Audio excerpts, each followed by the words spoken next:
No, we move to verse 6.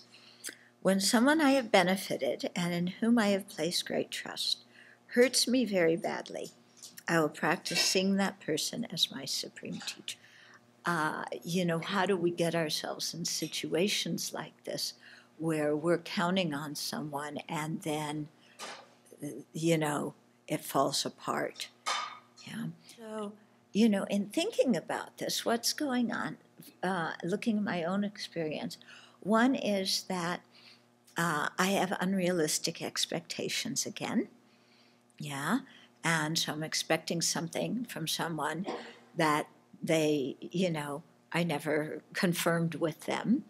And so then I'm disappointed when they don't fulfill it. So that's one thing that could be going on.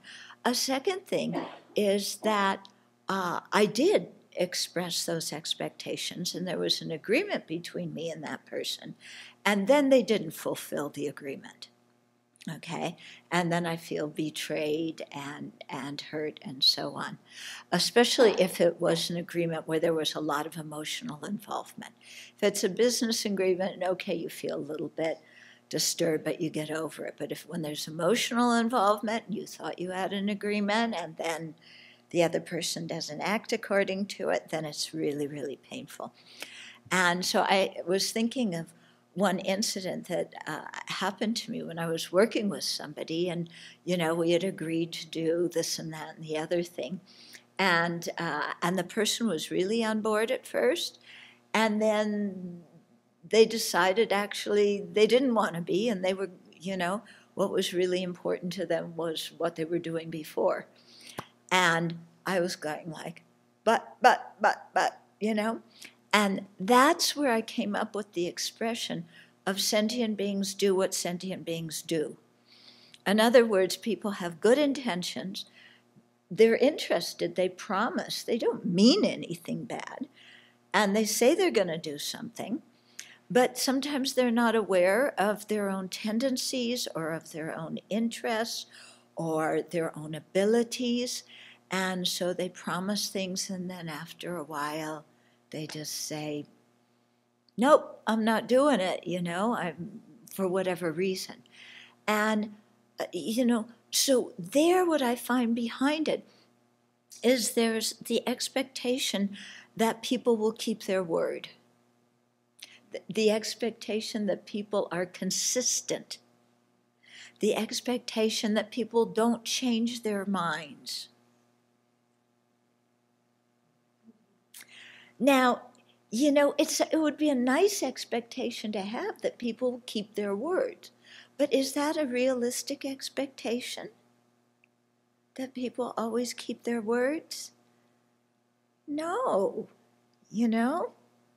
because their minds change and things happen and they want to do it differently. Is it realistic to expect them to always be thoughtful in their commitments and decisions, and to be well aware of their own abilities and capabilities and all these hidden things about ourselves that we don't even know until it goes splat? Is it fair to expect people to be that self-aware so that when they make commitments, they're not going to change their mind, they're going to fulfill it? That's not practical either. I mean, sentient beings are sentient beings, and they do what sentient beings do, which means that their minds are overwhelmed by afflictions and karma. And to not expect them to be influenced by afflictions and karma is really unrealistic. So does that mean that we go to the other extreme and we don't trust anybody because they all have afflictions and karma, and they could change their mind on us, in like this, turn of a dime, yeah? I think it has to be turn of a quarter now, there's inflation. So, but, to expect that not to happen. No, it's really much more reasonable to say, yes, there is this agreement. I trust the person to a certain extent to keep that agreement, but I'm not going to be surprised if they don't, because their mind is afflicted and karma ripens.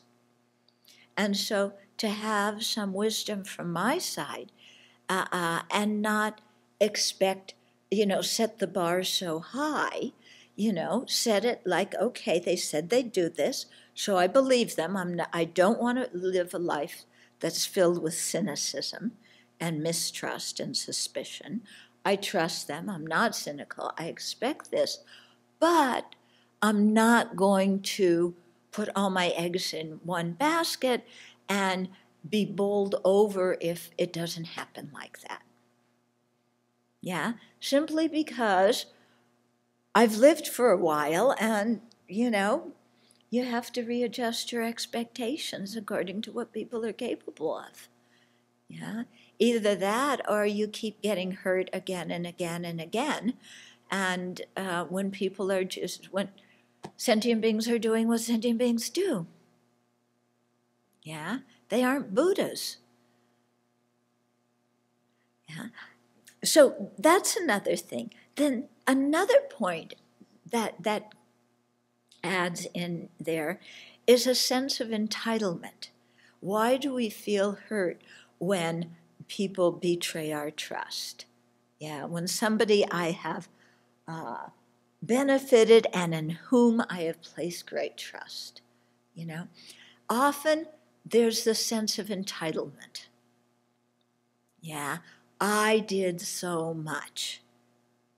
And I think often, parents feel this way towards their kids. I did so much. I sacrificed so much for this child, and now this child is just doing, they're thinking for themselves. How outrageous. Their version of happiness isn't what my version of happiness for them is. I think this should make them happy. They think that should make them happy. What did I do wrong? Why is this child so ungrateful? Okay? So that's very easy to happen. And that's because there's this feeling of entitlement. I did so much. So, yes, there was the practice of generosity, but our generosity had a little bit of stickiness to it.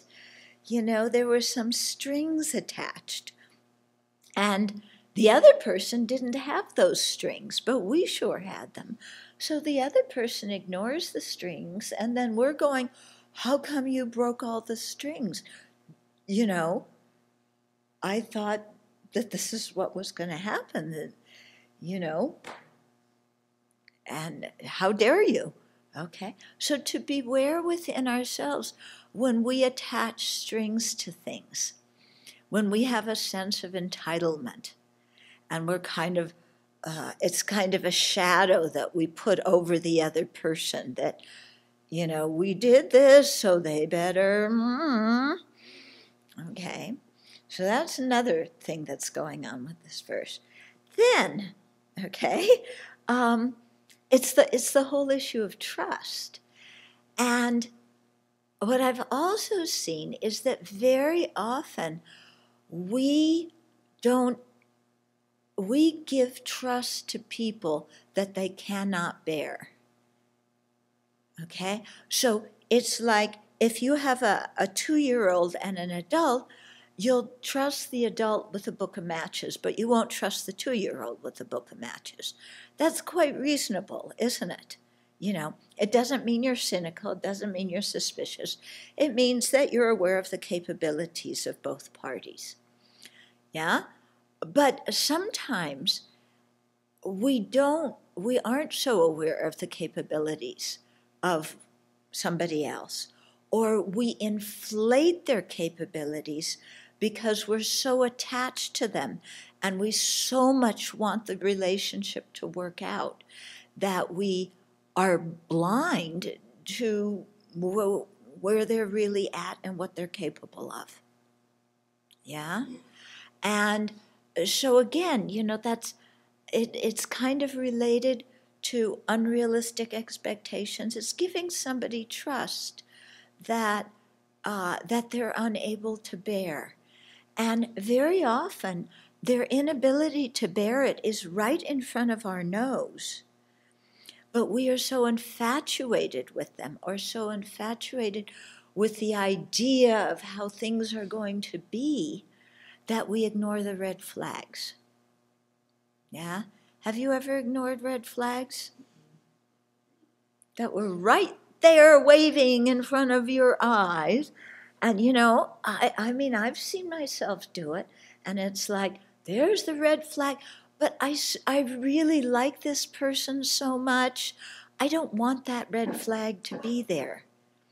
Or I like them so much, and our relationship is so close that I'm going to help them so that they don't have that problem anymore. Yeah, you ever played the rescuer in a relationship? Yeah. You have this problem, but I care about you so much, and I have the ability, I'm going to help you change. I'm going to save you.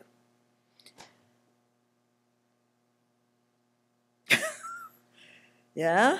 So this is, you know, when you take the Bodhisattva vow, there's something enticing about that. You know, if you have the tendency to be a rescuer, the Bodhisattva ideal sets you up for this kind of thing, you know. I'm keeping my Bodhisattva. I'm going to rescue you. You can trust me. I'm the Bodhisattva. And we become blind to what's really going on.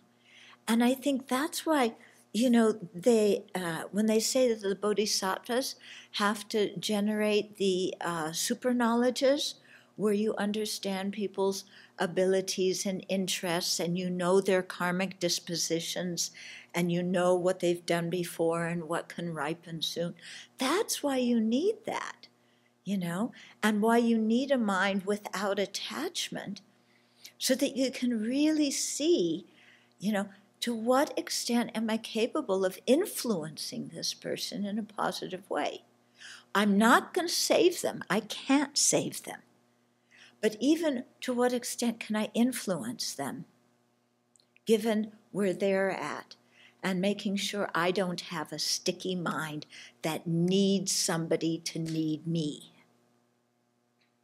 Because that's another thing, isn't it? You know, kind of there's some sticky points in the Bodhisattva ideal for those of us who have certain personalities, you know, the rescuer personality, the, you know, I'm so kind, I'm so generous, you know, you're going to do something for me. You're going to reciprocate my love, you know, you're going to, whatever it is, yeah? So it's so easy for those things to come into play here. And then, you know, the other person doesn't reciprocate. They don't feel that same way. You know, they weren't asking us to rescue them. Or they did want us to rescue them, and then they had to do work that was too hard to be rescued, so then they decided they didn't want to be rescued after all. Yeah, you ever had that happen? Yeah, so you're helping somebody, they go along with it for a while, and then suddenly, boom, you know. Yeah, I have so many stories. No, I was just thinking here of when I went to Singapore, there was one young man who had a brain tumor. He had brain cancer, actually. And he came to see me about help. And I wrote to my teacher. I got practices for him to do. He wouldn't do the practices, but I said, I want to do animal liberation. I was living in Singapore at the time. So please, will you take me, because I want to do animal liberation. This was the only way I could get him to do it. So he drove. We went places. We got the animals. We liberated. I gave him the prayer book. He said the prayers. It was, you know, this was my way of getting him to do it. And,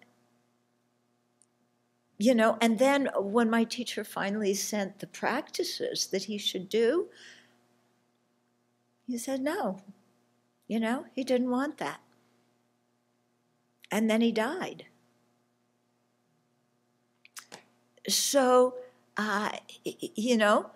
it was my, I was thinking that the Dharma meant more to him than it actually did. My exaggeration. So there's a thing of, pausing and really thinking, in what areas can I trust different people? Because it's not like we have to trust everybody in all areas of life, okay? When I get on a plane, I trust the pilot to fly the plane, okay? I don't trust the pilot to, for other things because I don't know the guy, yeah? But, I may trust some of you because I know you, so that when I am in need of something, that you'll come and offer some help. But I won't trust the pilot when I say I need some help to drop what he's doing and help me, okay? So it's a thing of all the different kinds of relationships that we have, and what areas do we trust different people in? And it doesn't mean that somebody's is insufficient or the relationship is insufficient just because we can't trust them in a certain area. It just means that's the way it is. That's their capability, or that's the kind of relationship we have. So we don't need to put a thing on it like, oh, that person's so untrustworthy. It's just, I trust them in this area, but not in that area. And I've noticed the red flags and acknowledged the red flags, and I'm not whitewashing the red flags. Yeah, because if I whitewash red flags, I'm setting it up. Okay, so I think when it says here, yeah, when that person hurts me very badly, I will practice seeing that person as my supreme teacher. Yeah, so they're teaching us something. What are they teaching us? They're teaching us about our thoughts of entitlement. They're teaching us about expectations that we haven't that they haven't agreed with. They're teaching us about being so rigid in what we expect to somebody, even when they promised, that we don't expect them to change. They're teaching us about ignoring red flags. They're teaching us about our arrogance, thinking that we know that person so well that we can predict everything about them. Our blindness. So if we regard that other person as our supreme teacher when these situations happen, then instead of feeling so hurt and so betrayed, we'll say, thank you. I want to be a bodhisattva. You're teaching me important things I need to know in order to be a bodhisattva. Yeah, this difficult situation is bodhisattva boot camp, and you're my sergeant. Yeah? And by going through this and seeing my errors, I will become stronger inside. I will become more resourceful. I will get rid of some of my attachment, and then I'll actually be more capable of benefiting people because of this situation. So instead of blaming them and crying and feeling hurt and saying, you betrayed me, we learn from the situation and we come out stronger because of it. I have to confess that I have this issue, being here after so many years, I make incredible assumptions about people who have been here only for a little while. I make assumptions. I don't clarify things that need to be done. I don't see them where they are. I just think that they should be someplace else. So I'm continually giving our young ones, our novices, our guests, things that they don't even have the information. They don't even have the wherewithal because I'm assuming things that aren't true. So the longer I've been here, I see that I do that. I have to really meet the person where they are rather than where I am. Yeah. And then what happens is that I can see that I can be a lot more astute, a lot more observant, a lot more sensitive to other people's capacities rather than putting them all in this blanket, well, this is what I know and everybody should know that as well. Well, and there's just a huge learning curve here. Yeah. And people do their best, but I find that my disappointment's gone way down because I'm seeing people much more realistically than I used to.